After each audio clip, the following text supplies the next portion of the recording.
अस्सलाम वालेकुम। आप देख रहे हैं मेरा यूट्यूब चैनल। उम्मीद है आप सब लोग खैर खैरियत से होंगे।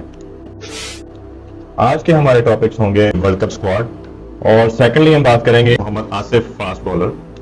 उनका कल एक ब्लॉग था जिसके अंदर उन्होंने कुछ बातें की, वो हम आपसे शेयर करेंगे। सबसे पहले हम आते हैं वर्ल्ड कप स्क्वाड की तरफ।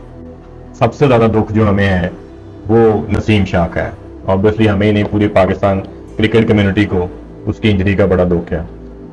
खास तौर पे पर्सनल मेरे व्यूज ये हैं कि हमारे बोर्ड की मिसमैनेजमेंट है जिसकी वजह से इंजरीज जो हैं ऐसी प्लेयर्स को हुई। उन्हें जाहिर बात है लीग्स खेली, बेतहाशा मैचेस खेले, जिसकी वजह से एट द एंड उनको नुकसान उठाना पड़ा। और अब क्या हुआ है, जिस तरह की कल इंजमाम उल हक ने प्रेस कॉन्फ्रेंस की थी हमारी टीम सिलेक्शन के बारे में, उसके अंदर भी वो सेम यही बात डिस्कस कर रहे थे। फास्ट बॉलर्स की इंजरीज की वजह से हमारे पास सिलेक्शन जो है वो बड़ा मुश्किल हो गई थी। उसकी रीज़न यही थी कि लड़के लीग्स खेल रहे थे, डिफरेंट T20 लीग्स होती हैं, लड़के ज़्यादा जोर लगाते हैं, उस तरीके से बॉडी तैयार नहीं होती, जिसकी वजह से नुकसान उठाना पड़ता है। कल भी वही बात कर रहे थे कि मोहम्मद हुसनैन जो है उसकी एंकल की सर्जरी हुई हुई है, वो भी इंजर्ड है। एहसान उल्लाह है, उसकी एल्बो की सर्जरी हुई हुई है, वो भी इंजर्ड है। उससे पहले जो उन्होंने इंक्लूजन की हसन अली की, उसके ऊपर सहाफ़ियों का काफ़ी सवाल थे कि जी अगर आपने हसन अली को सिलेक्ट करना था तो एशिया कप में जो एक मैच रह गया था तो उसके लिए आप जमान खान को क्यों ले गए। तो उसमें इंजमाम का यही जवाब था कि जी हसन अली के उस वक्त मामला क्लियर नहीं थे उसकी को फिंगर इंजरी की वजह से, लेकिन अब वो फिट हैं जिसकी वजह से अब वो वर्ल्ड कप स्क्वाड में शामिल हैं। और जमान खान पे उन्होंने ये बात की कि हमने उन्हें किसी तरीके से निगलेक्ट नहीं किया हुआ, जैसे ही कोई अगर अपॉर्चुनिटी बनी या कुछ ज़रूरत पड़ी तो ट्रैवलिंग रिजर्व्स की बात हुई, उसमें उन्होंने बताया कि हमारे पास जमान खान, इब्रार अहमद और मोहम्मद हारिस जो है विकेट कीपर वो शामिल है। इन केस अगर कोई इमरजेंसी बनती है, कोई मसला बनता है तो ये तीनों प्लेयर्स अवेलेबल होंगे हमारे वर्ल्ड कप के स्क्वाड के लिए। हम बात करते हैं हमारी अपने एनालिसिस की जो हमने किया था और अल्हम्दुलिल्लाह सारे एनालिसिस हमारे सही निकले। हमने बात यही की थी कि हमारे पास स्पिनर जो है, ऑफ स्पिनर उसकी कमी है।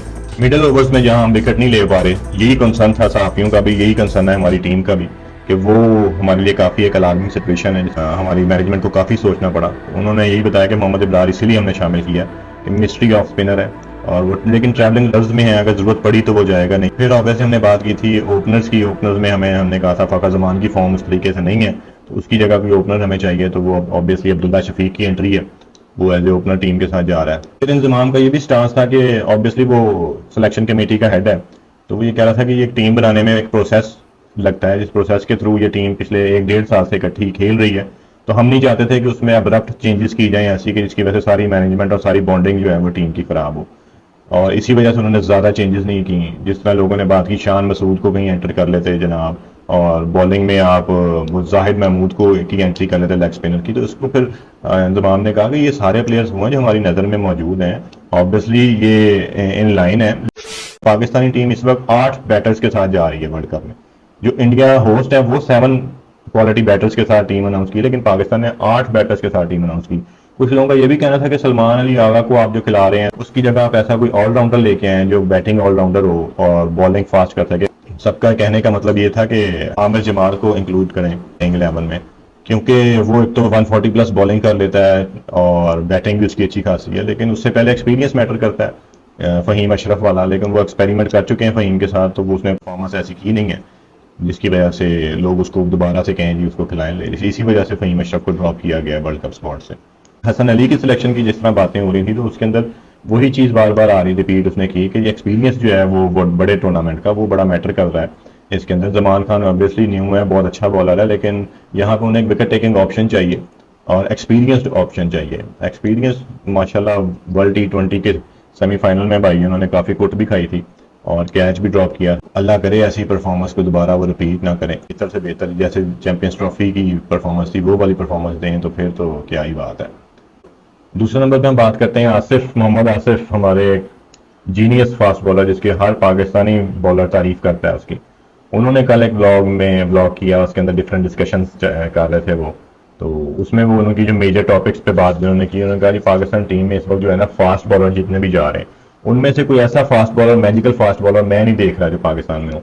एक्स्ट्रा ऑर्डनरी बॉलर नहीं है, सारे कहता नॉर्मल बॉलर्स हैं, इनको कोई हाइप ज़्यादा क्रिएट की हुई है। जब थोड़ा सा स्कोर इनको लग जाता है तो फिर इनको समझ नहीं लगती कि बॉलिंग अब मैंने किस चैनल में करनी है, बल्कि वर्ड यूज़ किया था कि all of them are average bowlers. तो आजकल मीडिया में चल रहा है कि आसिफ ने इतना बड़ा बयान दे दिया। तो आखिर उसका एक्सपीरियंस है, वो खुद एक मैजिकल बॉलर था और बड़े बड़ों को उसने नचाया है टेस्ट मैचेस में और वनडेज में और T20s में। फिर उसने और बात की थी बाबर आजम की बैटिंग के हवाले से, बात कर रहा था, वो कह रहा था कि इसको सिलेक्ट भी मैंने ही किया था। कहता बेशक आप बाबर आजम के वालिद से कंफर्म कर लें, जब ये ZTBL के ट्रायल्स हो रहे थे तो मैं ही जिस सिलेक्शन कमेटी में था, तो मैंने ही सिर्फ इसमें 2 बॉल्स ही खेली थी और मैंने फिर कहा था कि इस लड़के को निकाल लें, ये ठीक है।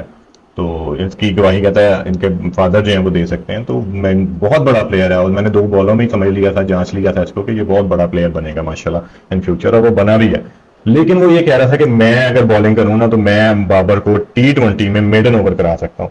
उसकी रीजन सिर्फ उसने यही बताई, कह रहा था कि वो डॉट बॉल्स खेल जाता है, नो डाउट वो नंबर 1 है इस वक्त T20 में, लेकिन डॉट बॉल्स जो है उसकी वजह से वो मोहम्मद रिजवान पे प्रेशर बना देता है। लेकिन अल्लाह ने करम करता है, मोहम्मद रिजवान अच्छी परफॉर्मेंस दे जाता है तो ओपनिंग स्टैंड हमारा बड़ा अच्छा गुजर जाता है। लेकिन जहां पे कहता है मोहम्मद रिजवान जल्दी आउट होता है, वहां पे जो टीम है ना स्कोरिंग रेट उस तरीके से नहीं तेज लेके चल सकती।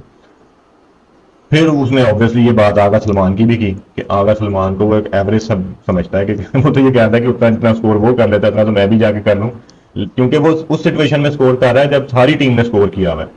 वहां पे स्कोर चाहिए जहां पे वो उसकी सिर्फ एक टेस्ट की परफॉर्मेंस थी जब उसने सेंचुरी मारी थी, जब टीम ऊपर से आउट हो गई थी। उसके अलावा उसकी कोई ऐसी परफॉर्मेंस नहीं है खास जिसकी में कहा जा सके कि टीम अगर नीचे लगी हुई थी, ये 4 आउट हो गए थे, उसके बाद सलमान अली आगा ने आगे टीम को संभाला और स्कोर को आगे तक ले गया, ऐसी कोई परफॉर्मेंस नहीं थी। इस मामले में वो थोड़ा ठीक भी है अभी तक। और फिर कैप्टेंसी की बात उसने की कि बाबर को रिप्लेस करने की बातें चल रही हैं, तो वो क्यों करना चाह रहे हैं। तो वो कहता फिलहाल तो ऐसी कोई चॉइस नहीं है, बनती भी नहीं है और ना ही करनी चाहिए। लेकिन एक तरफ उन्होंने शाहिद अफरीदी पे भी थोड़ा सा इल्जाम लगाया कि शाहिद अफरीदी काफ़ी ट्राई कर रहे हैं शाहीन अफरीदी के लिए कि वो कैप्टन बन जाए, डिफरेंट सोर्सेज लड़ा रहे हैं। कुछ नज़र भी आया पिछले दिनों में, हाइप भी क्रिएट हुई, लेकिन शाहीन अफरीदी ने उस हाइप को डेड कर दिया था अपने ट्वीट के साथ और अपने फेसबुक के स्टेटस के साथ।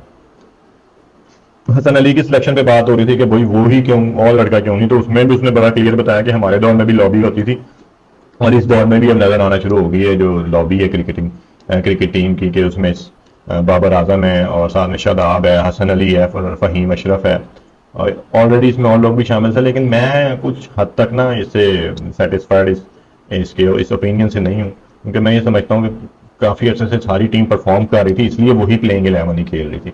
जब टीम जीत रही हो तो फिर आप चेंजेस नहीं करते ऑब्वियसली अपनी टीम में। तो इसको लॉबिंग कह लें या जो कुछ मर्जी कह लें, लेकिन अगर कैप्टन इसरार कर रहा है कि मुझे कोई बॉलर चाहिए, तो जाहिर बात है मैचेस अगर हारेंगे तो कैप्टनसी से भी तो फारिग होगा ना कैप्टन। तो ये सारी चीज़ें नोट रखने वाली हैं। So that's all from today. अगले ब्लॉग के साथ इंशाल्लाह जल्द हाजिर होऊंगा। गलती कोताही माफ़, मेरे चैनल को लाइक करें, सब्सक्राइब करें। Thank you very much. अल्लाह हाफिज़।